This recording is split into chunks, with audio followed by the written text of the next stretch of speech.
There's a kind of silence that follows tragedy, a low aching hum that never quite leaves you. For me, it started 10 years ago, the night the flood took Emily. It wasn't supposed to be a bad storm, just some heavy rain, maybe a few downed branches. I remember we laughed about it while we brushed our teeth, her hand grazing mine, as she spit into the sink, her eyes catching mine in the mirror. We were both in our 40s then, still young enough to make plans for a retirement we hadn't earned yet. We had wine chilling in the fridge. We had lasagna leftovers. We had no idea that by midnight, the river would swallow the southern edge of town. We lived near Mill Creek back then, a sleepy little bend behind our fence, maybe 15 feet wide and usually ankle deep. But that night, it surged with a roar I can still hear in my chest. The warning sirens came too late. By the time we realized how fast the water was rising, it was already at the door. I tried. God, I tried. I pulled her toward the attic, but the back porch caved in and the current took her. I screamed into that dark, rushing water until my throat tore, but she was gone. Just like that. I moved a few months later. Couldn't stand the creek, the neighbors, the casseroles from well-meaning strangers who didn't know what to say. I took a job 2 hours north in a small town where no one knew me. A place where the land was flat, the skies were big, and the storms didn't creep up from behind.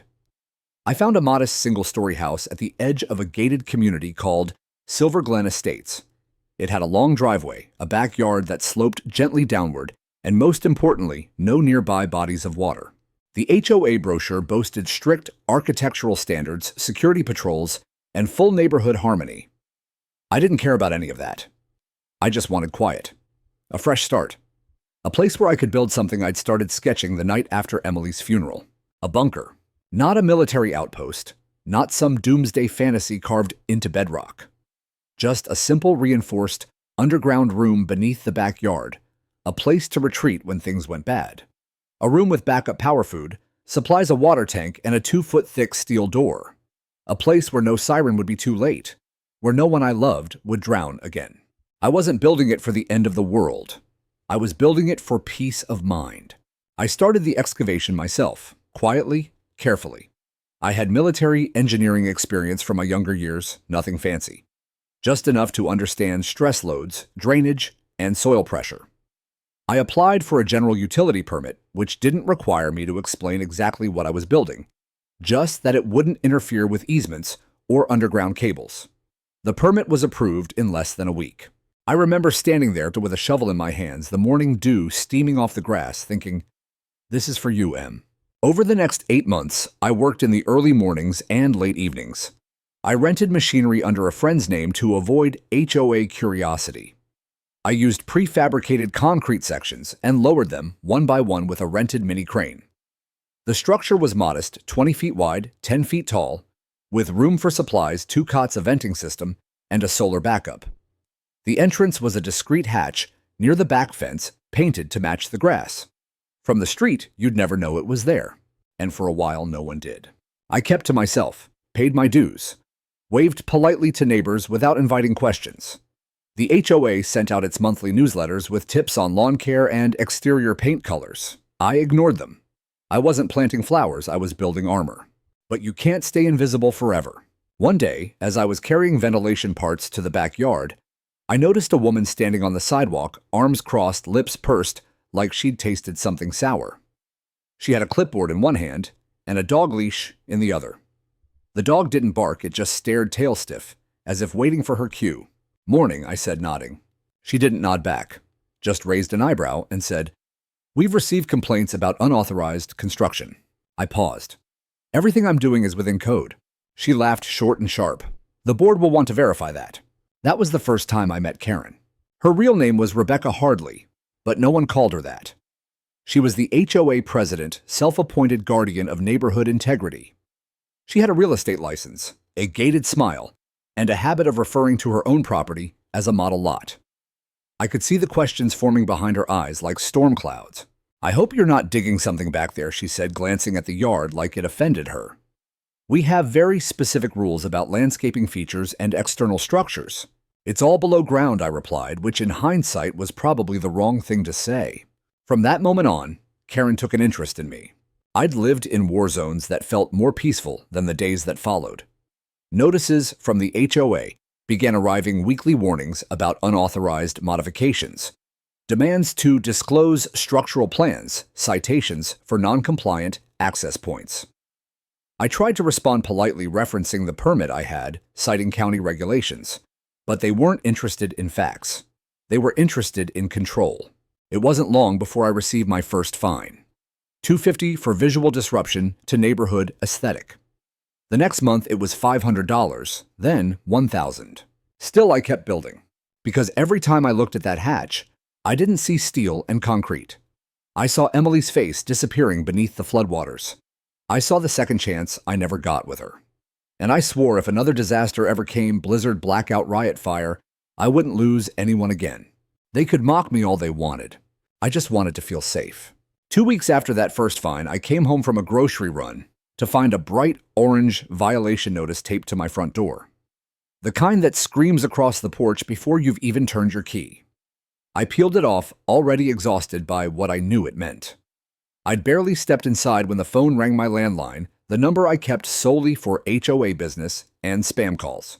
Mr. Ryland came the clipped voice of Cheryl from the HOA office. You've received a Class B violation for non-compliant architectural features visible from public spaces. Cheryl, I said, dropping my bags to the kitchen tile. The only thing visible from the street is a patch of grass. That may be true from the road, she said, typing furiously in the background, but a member of the committee observed a metallic access hatch protruding above grade level during an afternoon walk. You mean the hatch that's in my backyard, behind the privacy fence? There are height regulations, sir. Any structure rising more than 6 inches above natural grade requires prior approval under HOA bylaw 4.3.7. I didn't yell, I didn't cuss, I just hung up. The next day, I received a formal letter complete with grainy printed photos of the top of my hatch taken through the slats of my fence, probably by Karen herself or one of her lapdogs.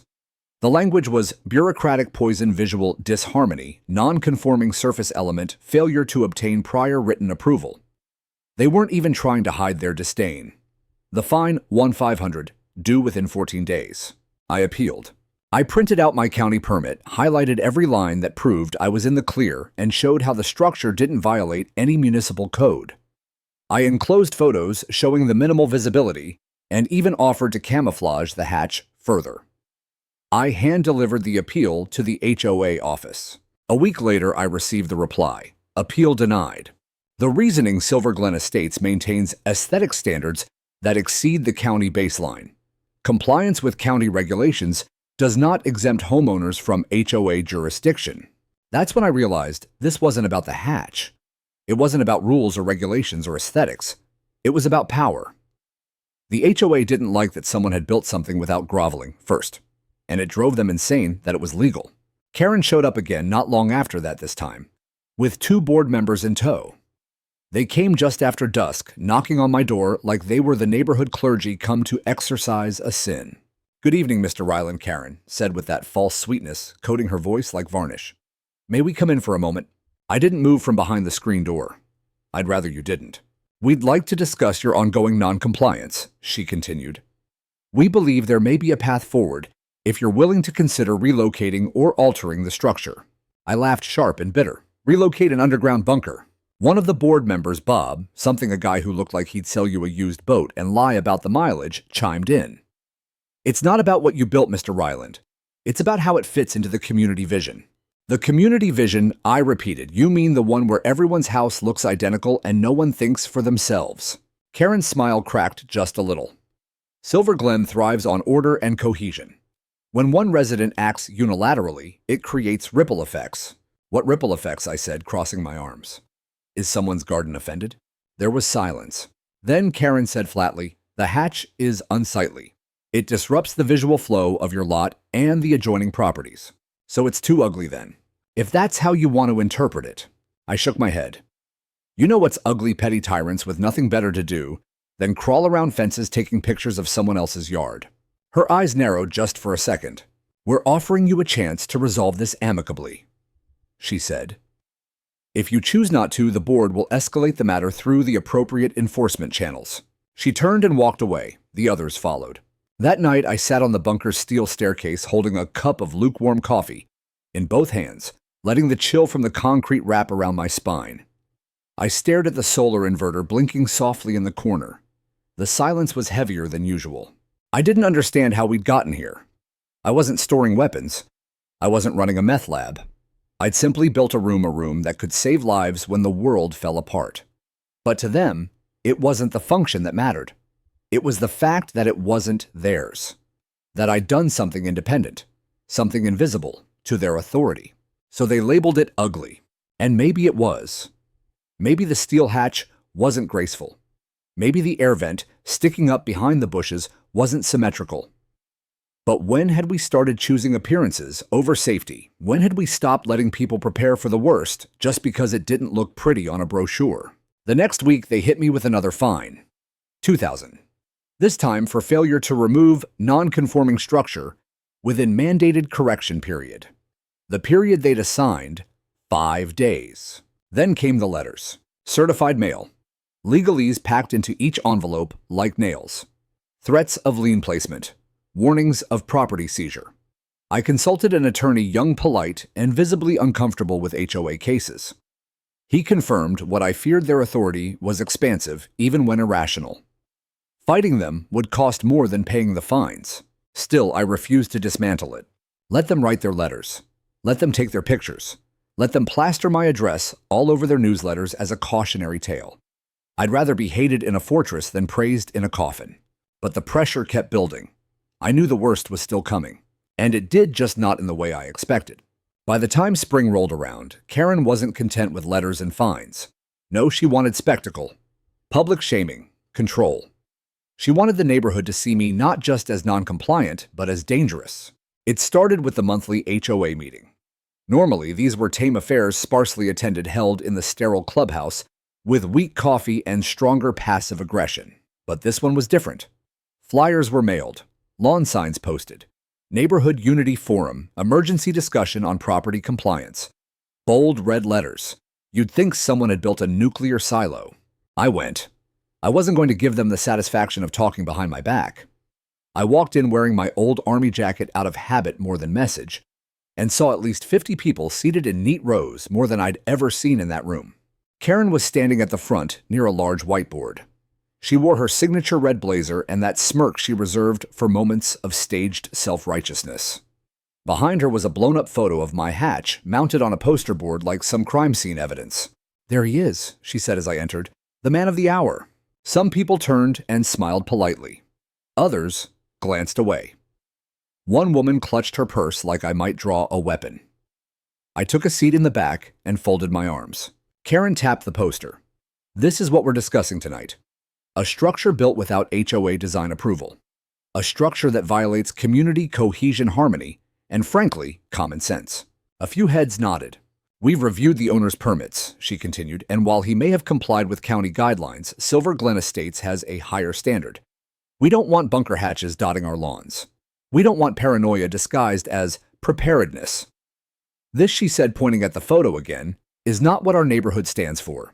A hand went up. Mrs. Everly, who lived 2 doors down from me. She was in her 60s, always wore wide-brimmed hats, and baked sugar cookies that tasted like drywall.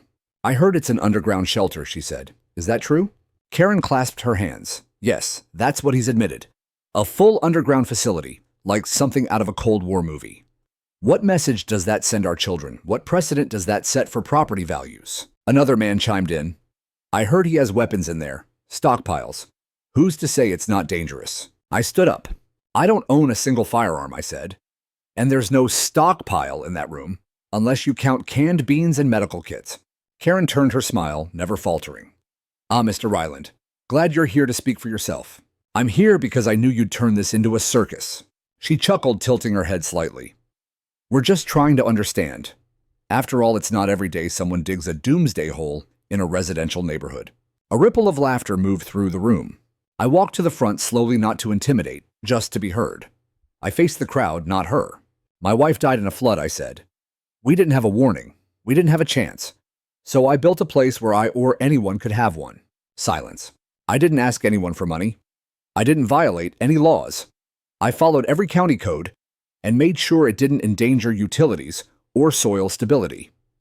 The only thing I didn't do was ask the HOA for permission to do something they'd never approve of anyway. Karen broke the silence. Because you knew it would be denied. Because I knew your priorities, I said, turning to face her. You care about flowers matching shutters and fences, being the right shade of taupe. I care about surviving. Fear doesn't justify ugly, she snapped. Tell that to the storm, I replied. There it was, the line that ended the conversation. Karen turned to the board. Let the minutes reflect that the homeowner refuses to comply. We will proceed with corrective measures under Article 9. I left without another word. The next day, I became the subject of neighborhood gossip. I was the prepper, the bunker guy, the loner with the hole. Some kids came by one evening and threw eggs at the hatch. A neighbor down the street, Walt, stopped inviting me to poker nights. A few families crossed the street when they saw me walking. One afternoon, I overheard a couple whispering outside my fence as they strolled by. I heard he's building it for when the government collapses. No, I heard it's a fallout shelter in case of war. It's definitely illegal, has to be. I kept my head down, but not everyone avoided me. A week later, a boy, maybe 12 years old, knocked on my door. His jacket was too thin for the chill in the air. He held a spiral notebook and looked nervous. Sir, he asked, is it true you built a bunker? I hesitated. Yeah, why? He shuffled. Do you think my family could come in if there was ever a disaster? I looked past him toward his house just 4 doors down, a rental. His parents never waved. If it comes to that, I said softly, you'll be okay. He nodded. I think what you did is cool, even if the others don't. He left before I could thank him. That night, I sat alone in the hatch. The lights from the solar backup flickered calmly overhead. I thought about the meeting, about Karen calling it a doomsday hole like it was a punchline, like survival was something to ridicule. But I didn't build this for them. I built it for anyone who needed it when the time came. Even them. Even Karen. It was a Tuesday morning in late October when I noticed something was off. The air felt different, thicker, quieter. I stepped out back with my coffee in hand and froze mid-sip. The hatch was covered in fresh dirt, not just leaves blown by the wind or runoff from rain. No, someone had deliberately shoveled a layer of soil over the access door to my bunker, packed it down, and worse, laid fresh sod across the top to blend it with the lawn. For a few long seconds, I just stared. The green grass was a shade too vibrant, too new. It hadn't been there yesterday. I dropped the mug. It shattered against the patio, and I ran. I grabbed the flat shovel from the shed, fell to my knees, and started peeling back the turf. Inch by inch, breath, heavy hands, shaking not from exertion, but rage. The hatch was still there intact, but completely concealed. I pounded on the steel with my fist, then pried open the latch. Thank God. The mechanism still worked. I climbed down, checked the electrical, checked the airflow. Everything was fine. But someone had tried to erase it, not legally. Not through code enforcement or court, physically. I didn't bother guessing who, I already knew. HOA board meetings were held every second Wednesday of the month. This one came a day too late for Karen's timing. She'd already acted. But I showed up anyway. Same clubhouse, same people. Only this time I didn't sit in the back. I walked straight to the front, hands black with dirt, the photos I'd taken earlier that morning, printed and in hand. I slammed them on the table in front of Karen before she could even say hello. What is this? I demanded. She lifted the photos delicately, like they might stain her fingers. You seem upset. Someone trespassed on my property and attempted to destroy access to my shelter, I said. They tampered with private infrastructure. That's felony-level vandalism. Karen stayed perfectly still. I have no knowledge of any such incident. I stepped closer. You sure about that? She set the photos down. Even if what you're claiming is true, perhaps someone in the neighborhood decided to take matters into their own hands. People are tired of eyesores, tired of rule breakers, of feeling unsafe in their own homes. Unsafe, I scoffed. I built a shelter, not a meth lab. She leaned forward, voice quiet but sharp. This is a community, Mr. Ryland, one that values cooperation. When you act like an island, don't be surprised when the sea pushes back. I turned to the board. If anyone here has knowledge of what happened, of who was on my property, I suggest you come forward now. Because if I have to file a police report, the cameras I installed last month will do the talking. A flicker of panic crossed someone's face at the end of the table. Bob, the same board member from before. His knee started bouncing. Karen just smiled. You're welcome to pursue whatever legal action you think is appropriate. The HOA, of course, denies any involvement. Of course they did. I left without another word. But the moment I got home, I backed up of all the camera footage from the past week and dropped it onto a thumb drive. I had installed 3 cameras around the yard after the egging incident, infrared motion activated, one pointed at the hatch. The footage from 3:42 a.m. Monday morning showed 2 figures in dark jackets carrying bags of soil and rolls of sod. No faces. But I recognized Bob's limping gait. He'd sprained his knee jogging last spring and still walked with a slight favor. And the other slender short. Moved like she owned the world. Karen. I drove straight to the sheriff's substation on Highway 9 and filed a report. I gave them the footage, the photos, the timestamps. They took it seriously. Vandalism of a personal safety structure could be prosecuted under emergency endangerment laws, especially if it impeded egress in a disaster. The deputy promised they'd follow up. That night, I installed a heavy-duty lock on the hatch, reinforced the ventilation cover, added 2 more cameras, one facing the street. But the damage wasn't just physical. The HOA had crossed a line. This wasn't fines and letters anymore. This was trespassing sabotage. And for what? Pride power, a hatred of being wrong. The next HOA newsletter painted me as a provocateur. A resident, it read, has filed unfounded allegations against board members and continues to operate a non-compliant structure in defiance of community guidelines. Let us remind everyone to remain vigilant and respectful of neighborhood aesthetics. Vigilant, a nice little dog whistle. That weekend, someone threw a rock through my window. It hit the kitchen tile and bounced into the pantry. No note, no signature, just glass and silence. I didn't call the police. I didn't need to. I just replaced the pane, reinforced the frame, and made a mental note. This wasn't a neighborhood anymore. It was a front. They were pushing me to react, to lash out, to give them an excuse to paint me as unstable. But they underestimated me. I didn't build that bunker out of fear. I built it because I've been through worse than anything they could throw at me. And when the world eventually reminded them how fragile their control was, they'd remember me not as the crazy one, but as the only one who prepared. I never wanted to go to court.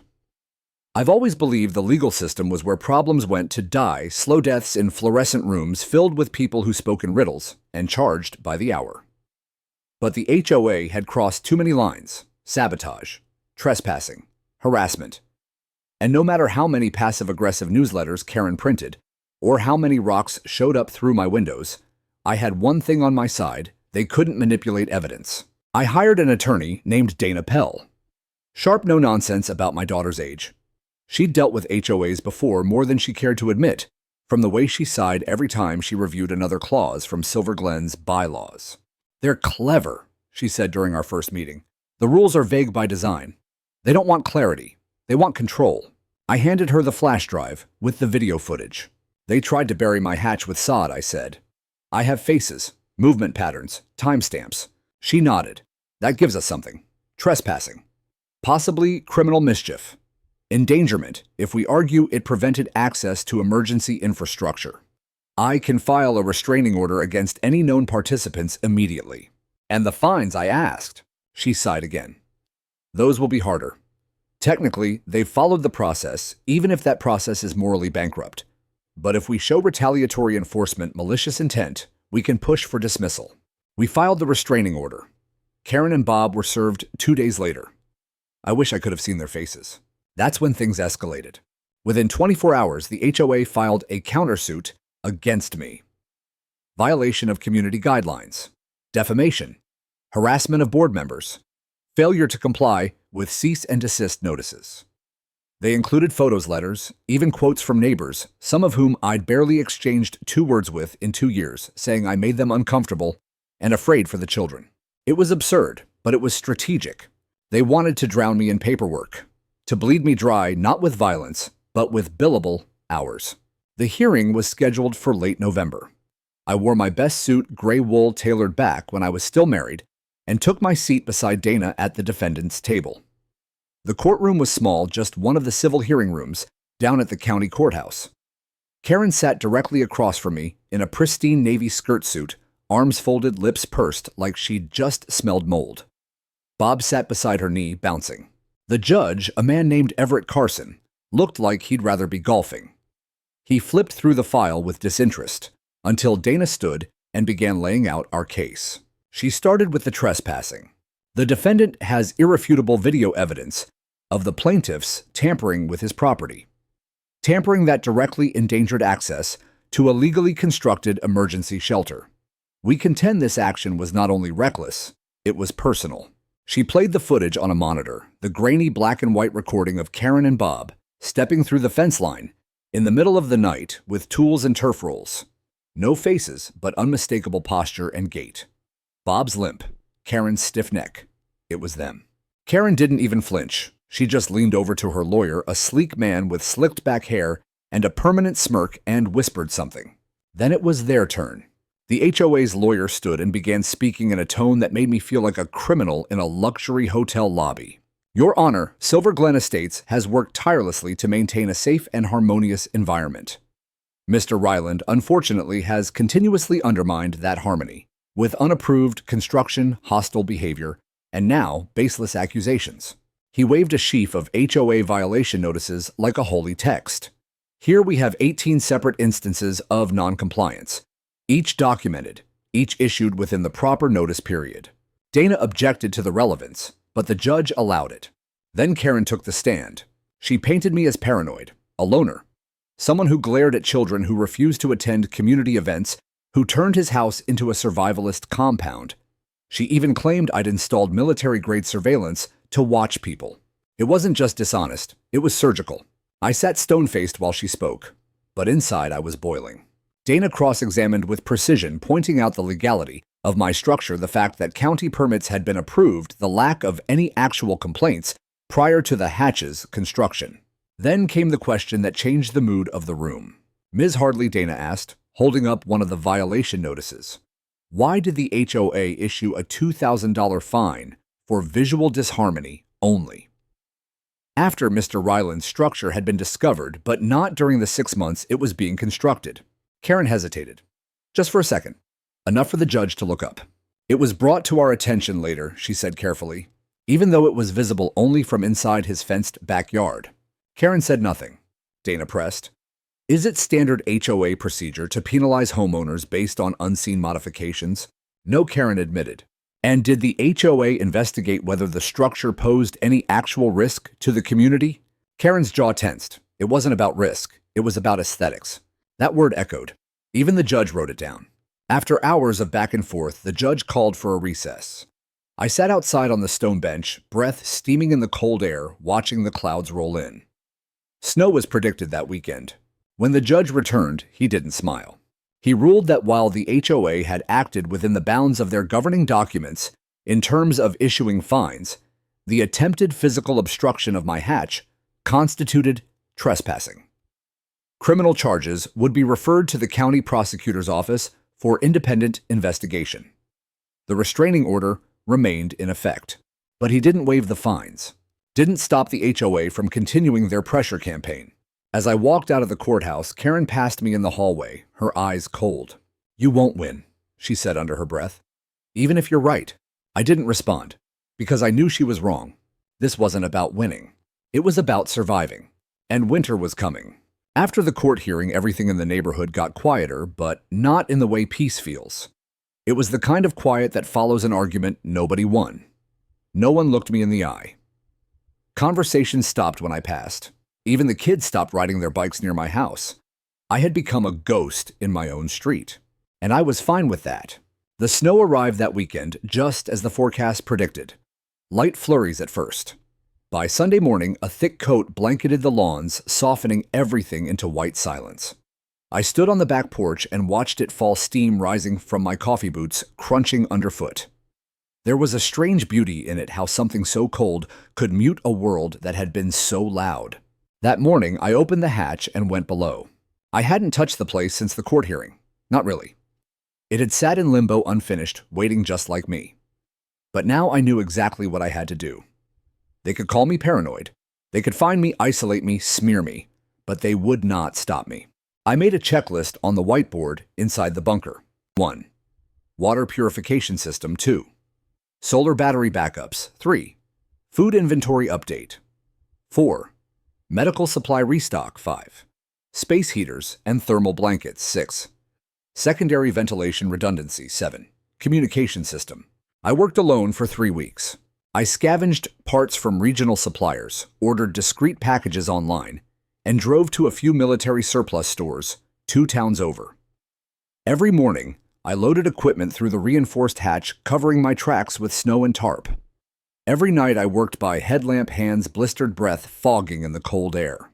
I insulated the walls with double foil bubble wrap and dense fiberglass sealed air gaps, installed the final vent fan with an exterior cover camouflaged under a fake rock in the flower bed. I wired in the solar inverter and added 2 deep cycle batteries I'd found on clearance. Redundancy, always redundancy. By mid-December, the bunker was fully operational. 2 weeks' worth of canned goods, a cot and a rollout mat, first aid supplies, a small chemical toilet, a CB radio, even a hand crank weather monitor. Every square inch had a purpose. Every cable, every pipe, every shelf had been installed with the same intention that had driven me since day one. Never be caught unprepared again. It wasn't just a shelter now. It was a line in the sand. I didn't tell anyone, not even the few neighbors who'd once nodded politely, especially not them. They'd made their choice when they watched the HOA drag me through the mud and said nothing. Karen, of course, wasn't done. In January, I received a letter stating that continued operation of the underground structure, despite non-remediated fines, constitutes willful non-compliance, and that a lien would be placed on my property. I forwarded it to Dana. Her reply was short, "Let them try." I started using the bunker casually. At first, just to test the systems. I'd spend an hour or 2 down there reading or tinkering with the wiring. Then, whole evenings. Not because I feared the storm, just because I felt clear down there. No HOA, no newsletter threats, no sideways looks, just silence and self-reliance. Sometimes I'd listen to the radio scan through static and old country stations, hearing nothing but the crackle of a world that felt far away. Then one night, as I sat beneath the dim LED strips, sketching an airflow backup plan, I heard footsteps on the lawn above me. I froze. Then silence. Then the creak of the gate latch. I climbed the ladder slowly, my heart ticking in my chest like a metronome. I cracked the hatch open and peeked out. Karen, standing at the edge of my porch. Alone, holding something in her hands. I emerged quietly, boots crunching on the frost-covered grass. She turned to me without surprise, like she'd known I'd come. "I brought you this," she said, holding out a manila folder. "Official notice. The board has voted to escalate the lien to active status. They're filing with the county clerk next week." I didn't reach for it. She held it anyway. "Why?" I asked, finally. "Why are you doing this? What threat do I pose to you?" She blinked. The cold wind fluttered the paper in her hands. "You make people uncomfortable," she said simply. "You remind them that their comfort is fragile. That all of this," she gestured around, "can disappear. And that scares them." "And you?" I asked. She looked away. "You're not the first man to build a bunker," she said. "But you're the first one to make us all feel small for not building our own." That was the closest thing to honesty I'd ever heard from her. I took the folder and turned away without a word. Back inside, I burned the letter in the old fireplace. Watched the flame devour the legalese, the threat, the arrogance. The snow outside thickened, swirling against the windows like ghostly dancers. And the next morning, I saw the first real forecast warning of the year. Arctic blast expected state of emergency possible. High winds, temperatures below 20, power grid concerns, and then a phrase that twisted in my gut. This may be the most severe winter event in a generation. They laughed at me for building that bunker. But winter didn't care about laughter. It was coming.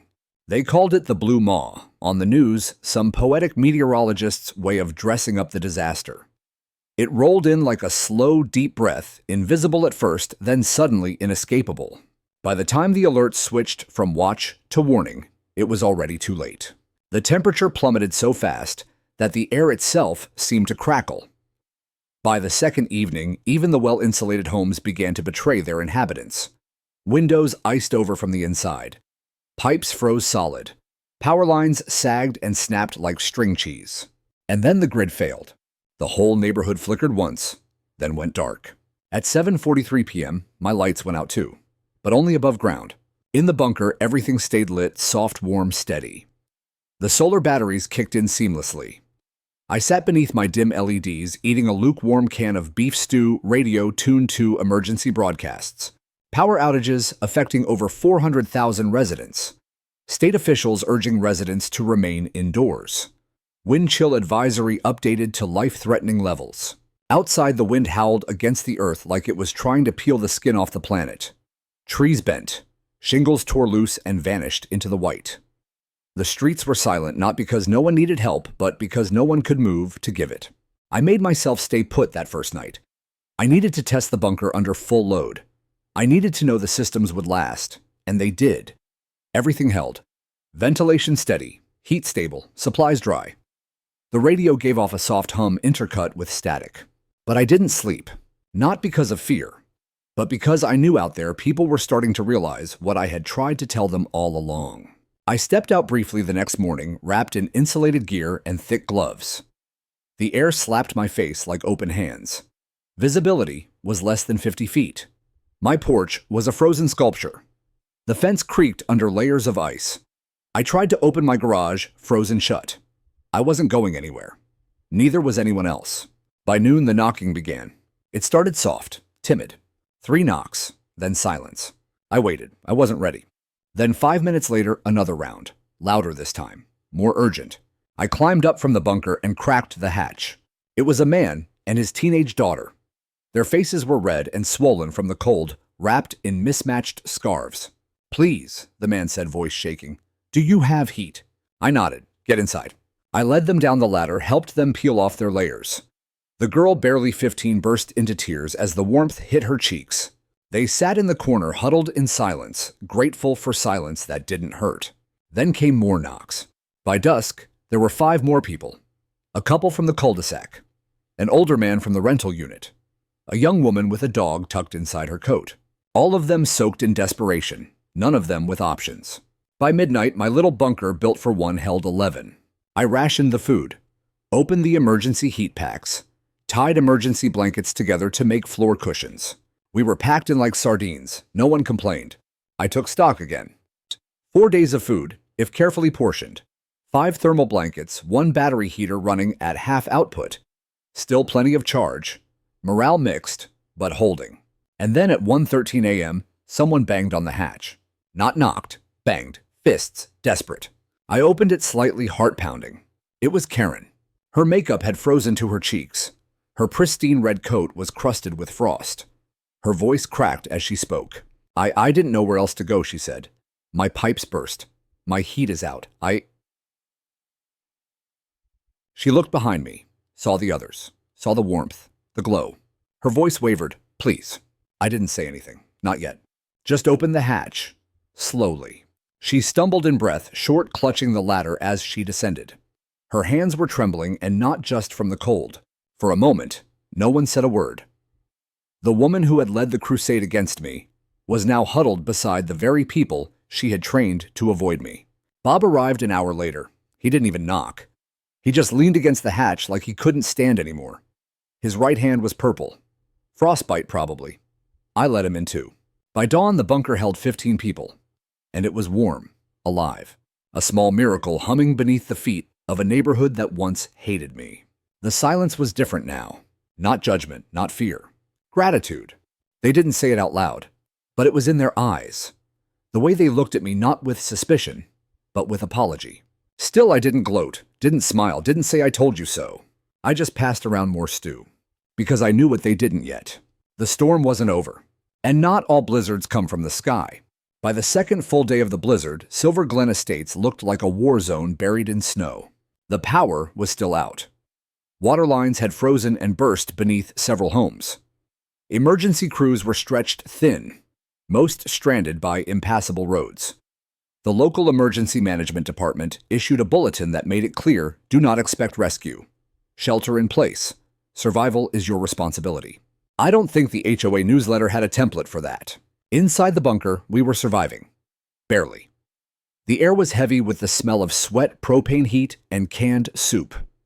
My thermometer read 66 degrees Fahrenheit, warm enough to keep hypothermia at bay, cold enough that nobody got too comfortable. People lay shoulder to shoulder along the walls. A few took turns sitting on the ladder steps for space. Karen sat in the corner farthest from me, coat still on arms, wrapped around her chest. She hadn't spoken since she came in. But it wasn't over. Not even close. The next wave came just after noon. More pounding at the hatch, this time more erratic. Desperate. Not knocks. Fists. Elbows. Shouts. I climbed up the ladder and cracked it open just enough to peer out. 4 people, then 5, then 6. All huddled in the freezing wind, shouting over one another. Faces pale and raw. Some I recognized. The Sterlings from Lot 28. The Parks from the end of the street. One man I'd never seen before who looked half-conscious. A woman with frozen tears on her face shouted, "We heard people said you had heat, please. We have kids, please." I opened the hatch without a word and began helping them down one at a time. Shoes stomped snow onto the steel floor. Steam rose from soaked scarves and gloves. Inside the others shifted making room. No one protested.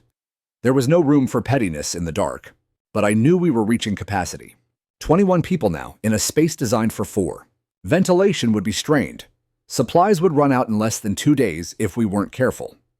The batteries could handle the load barely, but we had no margin left. I handed out water in small plastic cups, broke open the last of the protein bars, told everyone to eat slowly. And then came the last knock that day. Loud, weak. When I opened the hatch, it was Mrs. Everly, the same woman who'd once told me I was a bad influence on the block. The one who voted for every fine the HOA threw my way. Now her cheeks were blue, lips trembling. "I have my grandson," she said, voice cracking. "He's only 7. His parents didn't make it back before the roads closed. Please don't let him freeze. Please, Mr. Ryland." I reached out and pulled her in. The boy was so light in her arms, I wasn't sure he was conscious. Inside, people murmured. Some started crying softly. Karen didn't move. Her eyes stayed locked on the wall. I watched her from across the room, her face pale and unreadable. When night fell, the wind picked up again. The radio spat static and garbled emergency updates. The temperature outside dropped below 30. No one slept. Not really. We just waited for the storm to pass, for something to change. At 3:27 a.m., Karen finally stood up and spoke. Her voice was hoarse, dry. "Why didn't you tell me it was real?" The room went still. She looked at me, face creased with exhaustion. Shame, maybe fear. "All this time. We mocked you, fined you, called you unstable. But you were just building something that could save lives." I didn't respond right away. I didn't trust what would come out of my mouth. So she kept going. I thought it made me strong to keep things in order, to make sure the community followed the rules. But when the storm came, rules didn't matter. Her voice cracked. "I'm sorry." That hit harder than I expected. For a moment, I saw her not as the woman who had made my life hell for over a year, but as someone stripped of everything but humanity. "I didn't build this for revenge," I said finally. "I built it because I've seen what happens when you wait too long to prepare." "I see that now," she whispered. A man near the corner spoke up. "So what happens now?" "When this is over." Silence. Everyone was thinking it. No one wanted to be the first to say it. Karen stood a little straighter. "I'll call an emergency HOA meeting. A real one. We'll reevaluate the rules, the board, everything." Someone scoffed. "You mean you'll finally resign?" Karen looked down. "Yes." That was the last conversation anyone had that night. At 6:03 a.m., the emergency radio chirped a new message. Power restoration crews making progress. Main grid expected to be operational within 48 hours. Roads being cleared block by block. Hold tight. We were going to make it. Not because the HOA saved us. Not because the rules protected us. But because one man mocked, fined, harassed, had dared to prepare when no one else would. And when the time came, I opened the door, even to them. The sun finally rose, on the 4th day, pale and tentative, as if it wasn't quite sure it belonged anymore. Outside, the storm was breaking. The wind had settled into a bitter breeze, and the snow had stopped falling. What it left behind was a world frozen solid, cars iced over like fossils, mailboxes, buried rooftops sagging under weight. But underground, the bunker was warm. Still cramped, still strained, but we had made it. 24 people. No deaths, no serious injuries, just a new kind of silence. One built on reflection instead of survival. I climbed up the ladder early that morning to check the conditions. The hatch creaked as I pushed it open, and the frigid air kissed my face like a warning. I emerged into a neighborhood that looked like it had survived war. Trees were split down the middle. A power pole lay diagonally across Karen's front yard. Several homes had cracked windows ice-crusted along the interior edges, and the clubhouse Silver Glen's precious centerpiece had lost part of its roof. The irony wasn't lost on me. I radioed the county's emergency channel and confirmed the main road would be plowed by the end of the day. Relief crews were prioritizing hospitals and apartment complexes first. It might be another 12 hours before we saw help. I descended back into the shelter, dragging in fresh snow-packed air to circulate through the vent shaft. It was time. Time to talk, to say what needed saying, to break the walls between us that had lasted longer than the storm. I called a meeting. No one called it that, but that's what it was. People gathered around the narrow space between the bunks and the food shelf. Karen sat again in the corner, hands folded, her red coat now dulled from wear and exhaustion. Bob stood beside the entry ladder, his hands visibly trembling more from shame than cold. I stood, cleared my throat. Some of you never spoke to me before this week. Some of you voted to find me. Some of you believed I was paranoid. That's fine. You were wrong. But that's fine too. A few heads dipped. I'm not asking for an apology. I don't need gratitude. I don't even need acknowledgement. What I need, what this community needs, is a reckoning. Murmurs spread. I kept going. This neighborhood was built on the illusion of safety. Trimmed hedges, matching mailboxes, power-washed sidewalks. But real safety, real resilience doesn't come from rules. It comes from readiness. From people who think ahead, not just decorate well. Karen's voice came out smaller than I'd ever heard it. We didn't understand. No, I said. You didn't want to understand. You chose comfort over caution, aesthetics over preparedness, and you punished anyone who didn't conform. I thought I was protecting the community, she whispered. You were protecting an image, I said. One storm and it cracked. Bob spoke up, rubbing the back of his neck. We failed. You did more than fail, I said. You endangered lives. A heavy silence fell. No one defended them, not even Karen. I'm not your enemy, I continued. But I won't forget what was done to me. And I won't let it happen again. The HOA isn't supposed to be a weapon. It's supposed to be a structure, a framework that helps, not hurts. If this neighborhood is going to survive more storms like this, it needs new leadership. It needs new priorities. Karen looked up, and for the first time, her eyes held something raw. Not power, not arrogance, just truth. I'll resign, she said quietly, effective immediately. Gasps followed, but no objections. She turned to Bob. You should too. He nodded. And just like that, the air shifted. Not celebration, there wasn't energy for that. But something else. Like the thawing that comes just before spring. One of the teenagers, a lanky boy named Derek, who lived 3 houses down, raised his hand awkwardly. What's going to happen to the bunker? I paused, then shrugged. Nothing, I said. It stays. Maybe we even add to it. Maybe it becomes something bigger. A few people exchanged glances. You mean like, for the community? I didn't answer at first. Then I said, that depends. Are you finally ready to prepare together? A long silence. Then Mrs. Everly, who had once refused to speak to me directly, stood up and said, yes, we are. That night I opened the hatch again. The storm had passed. Snowbanks reached my chest, but the air was still. The stars above shimmered in crystal clarity, as if the sky had been scrubbed clean. People began filing out, blinking against the light, coughing into scarves, holding each other like war survivors stepping out of a trench. Karen came last. She stopped beside me, hesitating. I was wrong, she said. You were, I agreed. Do you forgive me? I met her gaze. And for the first time in over a year, I saw the woman, not the title. Maybe not today, I said, but maybe someday. She nodded once, then stepped out into the cold. And I was left alone once more. In the bunker I had built for myself, no longer as a fortress against the world, but as proof that one person preparing quietly can change everything when the storm finally comes. It's been 3 months since the Blue Maw, and the neighborhood still bears its scars. Some houses never fully recovered. You can tell which ones shingles patched in haste, insulation still drying out from the flood that came after the thaw. A few families moved away quietly, never bothering to replace their mailboxes. Others stuck around, but something in their eyes changed. A weariness. A humility. The HOA looks different now, too. Karen stepped down like she promised. no ceremony, no statement, just a notice in the mail that said effective immediately. Bob followed a week later. The new president is a woman named Lyanne with 2 kids and a husband who works nights as a nurse. She's practical, level-headed, and doesn't give a damn about mailbox paint. The first thing she did was repeal bylaw 4.3.7, the one about aesthetic disruptions. The second was to create a new committee, Emergency Preparedness. I was invited to chair it. I said no. At first, I didn't want power. I didn't want to stand behind a podium or wear a name tag. I didn't build my bunker for attention, and I didn't survive that storm so I could become someone else's mascot.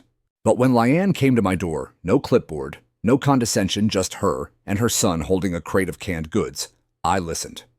She told me they were planning to build a community shelter in the clubhouse basement. She asked if I would help consult on the design, maybe just look at the structural plans. So I said yes. The truth is something changed in me too. When I let those people into my shelter, people who had mocked me, fined me, humiliated me, I didn't do it to prove anything. I did it because deep down, I still believed they were worth saving. That somewhere beneath the blind obedience to order and appearance, there was decency. It just needed the right disaster to be uncovered, and it was. In the weeks after the storm, they came to me not with apologies, though a few did, but with questions. How do I make a backup heater? What should go in an emergency bag? Is it too late to install a solar battery? I started holding workshops in the old fire station, one town over. At first, it was just a few people. Now it's standing room only. I don't charge. I don't need to. Seeing them take responsibility for their own safety, that's the reward. The bunker still stands just like I built it. Only now it has a second cot. I installed it a week after Mrs. Everly's grandson asked me if the shelter was still open for emergencies. He's been visiting every Saturday since helping me clean the ventilation ducts and inventory the supplies. He says he wants to be an engineer someday, maybe design better shelters for people who don't have one yet. Maybe he will. Karen hasn't spoken to me since that night. I see her sometimes walking her dog, keeping her eyes straight ahead. But there's no more smirk, no more glare. Just a woman navigating the aftermath of a life she no longer controls. And I'm okay with that. I don't need her forgiveness. I already gave her mine. The hatch is still painted green to match the grass. But now, no one calls it an eyesore. Some call it the miracle under the lawn. Others just nod in respect when they pass. As for me, I don't flinch when the sky turns gray anymore. I don't brace at the sound of wind or worry about the next storm on the news. Not because I'm fearless, but because I'm ready. I live with the same silence now that followed my wife's death, but it's changed. It's not heavy anymore, not hollow. It's the silence of knowing I did something that mattered, that Emily didn't die for nothing, that I kept my promise even if no one understood it at first. They used to call me crazy. Now they call me prepared. But I don't need either title. I'm just a man who built a door and opened it when it mattered most. And maybe that's what real community looks like. Not the uniform fences or the spotless driveways, but the moment someone knocks and you let them in.